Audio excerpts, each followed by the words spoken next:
You talk too much, and afterward you feel bad about it. You lie awake at night replaying the one thing you wish you'd never said. Someone wrote exactly that online in plain words. I wish I could speak less.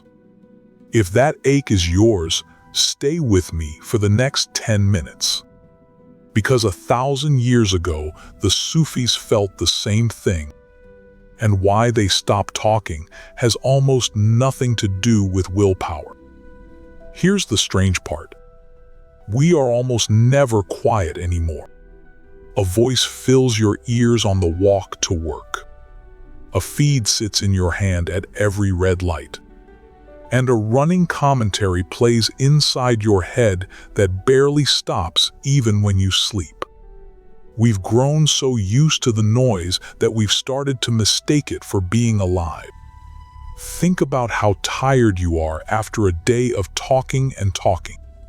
Not tired from the work, tired from the noise. And underneath all of it, there's a room most of us have never once stepped into. The Sufis had a name for the door to that room.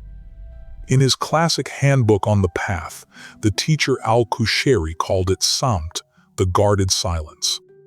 He's careful to say it isn't shyness. It isn't the cold sulk of someone freezing you out at dinner. It's a chosen discipline, and the greatest names on the path built their lives around it. And the reason they did is not the reason the self-help channels will hand you. So why the tongue? Of everything a person does, why did they watch the mouth most closely? Al-Ghazali, maybe the most careful mind the Muslim world ever produced, gave a whole book of his masterwork to that single question. He called it The Banes of the Tongue.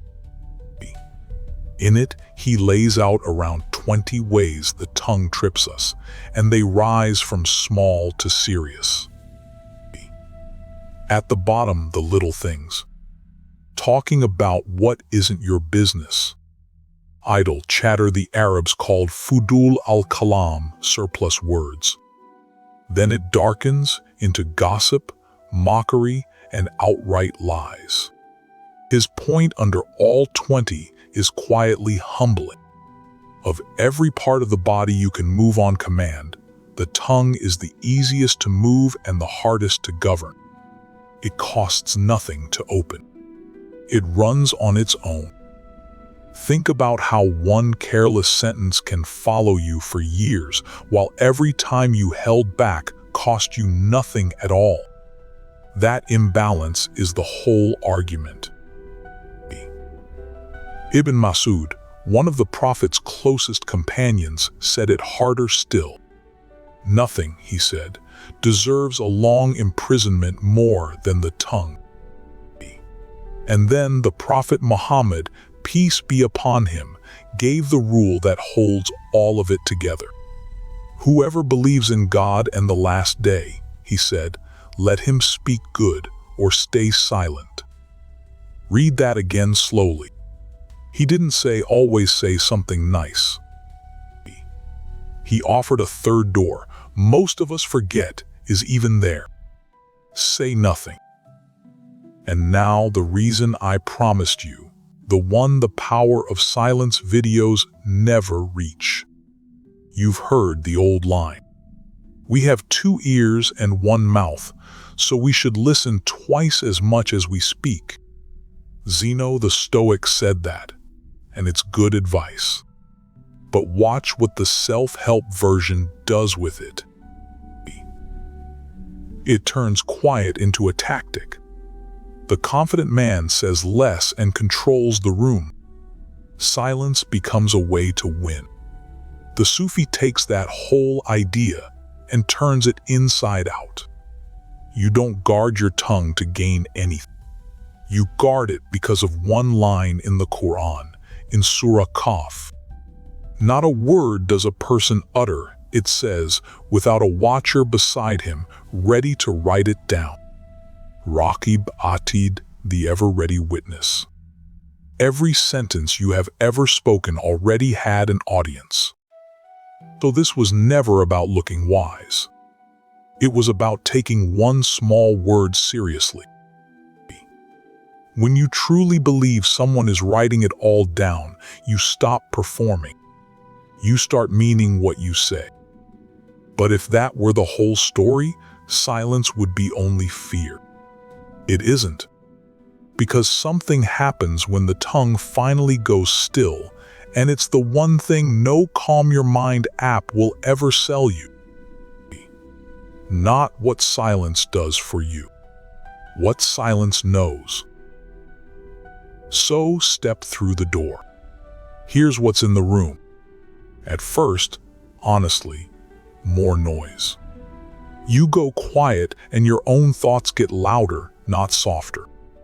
Every person who tries this hits that same wall in the first few minutes. Don't run from it. Stay a little longer and the chatter starts to thin, and underneath it you begin to hear the thing it was drowning. Your own heart, plainly for once. You hear what you actually feel before you've dressed it up in words for anyone else.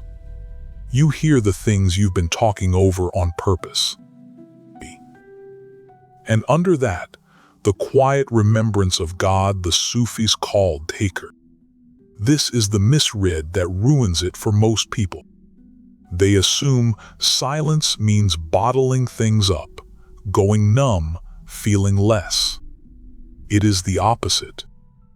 There's a narration in Tirmidhi that says too much talk with no remembrance of God in it slowly hardens the heart.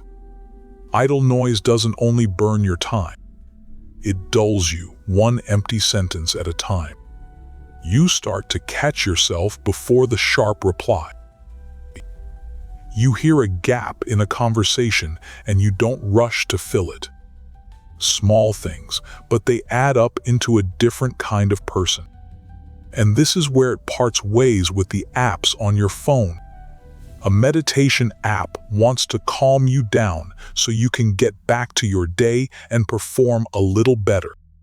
That's fine, but it stops at you. The silence Al-Ghazali and Al-Qushayri wrote about doesn't stop at you. It isn't aimed at your own peace of mind. It's aimed past you at the one the noise was always covering up. Al-Qushayri put the whole matter in 4 words.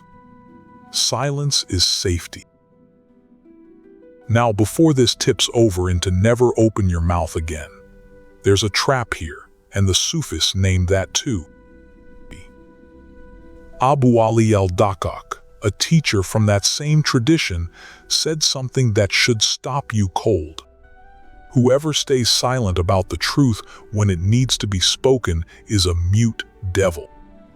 Sit with that. Silence is not automatically holy.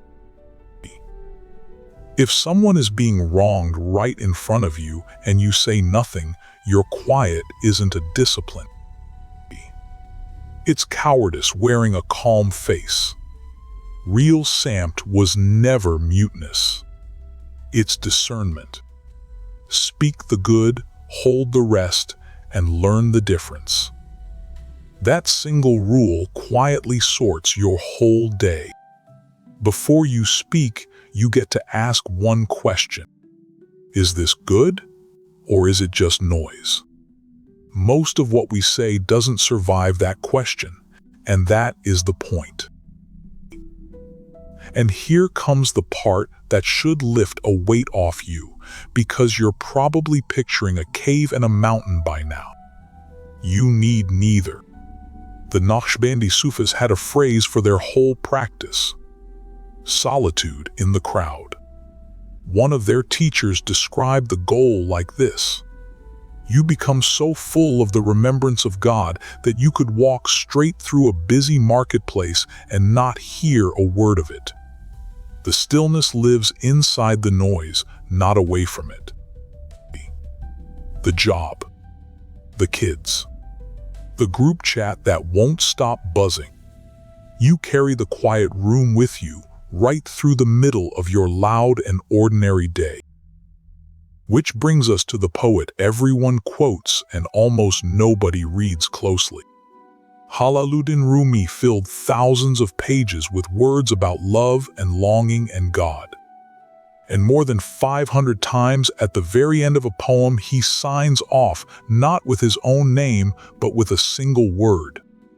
Khamush. It means silence. The most talkative heart in the history of poetry keeps dissolving again and again into the very quiet it spent all those words pointing at. He isn't telling you to feel nothing. He's showing you where all the words were always going. For Rumi, the poem was never the destination. It only pointed the way, and where it pointed there were no words at all. There is a saying of the Prophet, only 3 words in the original, that carries the same weight. Man samata naja. Whoever stays silent is saved. So come back to that person lying awake at night, replaying the thing they said. The one who wrote, "I wish I could speak less." Here is what I would tell them now. You don't need to become a quieter person to be a better one. That was never the assignment. You guard the tongue for the same reason you'd turn down a loud radio in a room where someone you love is trying to speak. Not to win. Not to disappear. So that you can hear what the noise has been talking over this whole time. The room was always there behind the sound. Silence was only ever the door.